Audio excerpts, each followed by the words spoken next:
And so the question is this: if we are genuinely embracing the notion of collective impact, how can we all work together to support student success while remaining true to the core business and values of our organizations?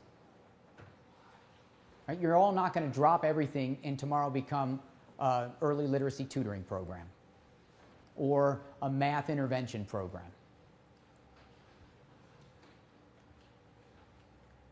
So the point that I want to draw your attention to on this pipeline is this blue ribbon that wraps through that arrow and the little white dots along the blue ribbon. We call this blue ribbon the narrative of a child's experience, because the reality is that no child just magically leaves kindergarten and pops into third grade, or leaves third grade and magically shows up in eighth grade. There is a journey along this pipeline. It's an experience. This blue ribbon represents that experience that kids travel. And these white dots along the blue ribbon are what we refer to as leading indicators of success. Factors that we know, some of which are academic in nature and some of which are not academic in nature, but factors that we know are significantly predictive of success at the next marker. And so what I want to do now is talk to you about factors that I think will speak to the nature of the work that you are doing with youth in this area that could make a difference in the lives of kids and that fit on the blue ribbon or in the white dots. So for example, if you work in the space of early learning, yes, having a crawl score of 19 matters. And yes, coming from a community where nobody has to worry about how much it costs to send their child to preschool makes it an easy decision. But there are other factors that we know make a difference. For example, providing access and consistency of prenatal care. Taking care of the nutritional needs of children and their mothers. Making sure that all children have immunizations and their proper well visits. Supporting mothers and families' mental health and parenting. We know when those things are going well, kids are more likely to start school ready to learn.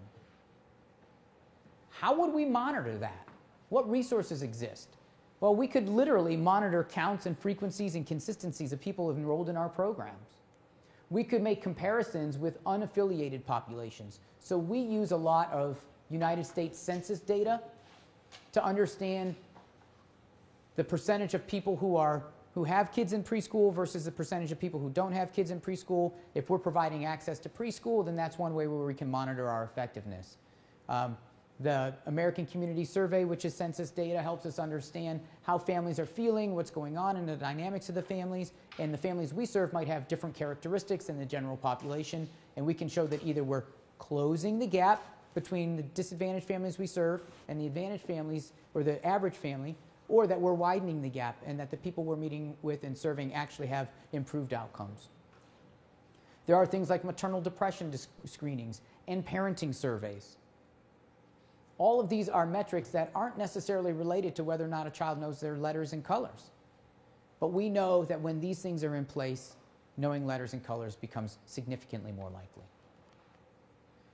In fact, we might provide services to kids where we just focus on social emotional development, or some cognitive development, or communication skills, or adjusting to and staying in quality preschool programs. And this is a significant barrier for kids, one that I did not know about until I came to work at Summit Education Initiative. But the reality is that there are a great many children who, because of their inability to adjust to a quality preschool setting, are actually, for all intents and purposes, expelled from preschool. They're literally kicked out of preschool. And it's difficult for them to meet the expectations of readiness in kindergarten if they never had those high-quality preschool experiences. Well, how would we measure our effectiveness there? If I'm working in one of these 5 spaces, I might be thinking about using the Summit County Transition Skills Summary. And if you're not familiar with that, that is a standards-based report card that we're working to use in every preschool setting in Summit County. That basically gives a profile of what the children look like when they leave preschool. This fall, we'll be connecting that with the kindergarten readiness scores so that we can build a profile of a student who successfully leaves preschool and enters kindergarten with that 19 on the crawl. If you're working with 3-year-olds, you're probably going to use this transition skills summary and say they don't know a whole lot when we first meet them. But this is their growth over time. The beginning at 3 years old, 3.5 years old, 4 years old, 4.5 years old. It's a metric that's already out there. You don't need to come up with your own. You don't need to reinvent it. The Devereaux Early Childhood Assessment, or the DECA, is another opportunity to measure some of the social emotional development of children. I will point out, however, that the DECA requires advanced training and resources. So any idea that I'm sharing with you, aside from that one, I'm pretty sure we can get it to you for free. But if I do present an idea that is fee-based, I want to make sure that you understand that because I don't want you to go into a new program without recognizing what it would cost. But aside from some of those kind of hard metrics of sort of like program participation and consistency and enrollment, are there some other factors, some social emotional factors that we could be incorporating into the outcomes? Because I'm listening to your introductions and I'm seeing a lot of folks who don't work in the preschool space, right? And who are not math or reading tutors. And we want to find a way for you to contribute to the Cradle to Career framework in the work. So here's what SEI is proposing. We would like to see this year a more explicit incorporation of social emotional factors into the Cradle to Career framework, where we'll be conducting research to validate the relationships between academic and what we would call non-academic variables.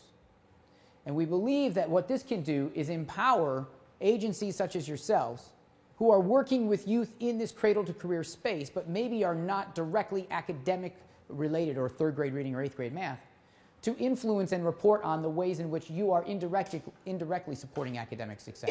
I'm going to share some ideas with you this morning that I hope get you excited. But here's kind of the concept.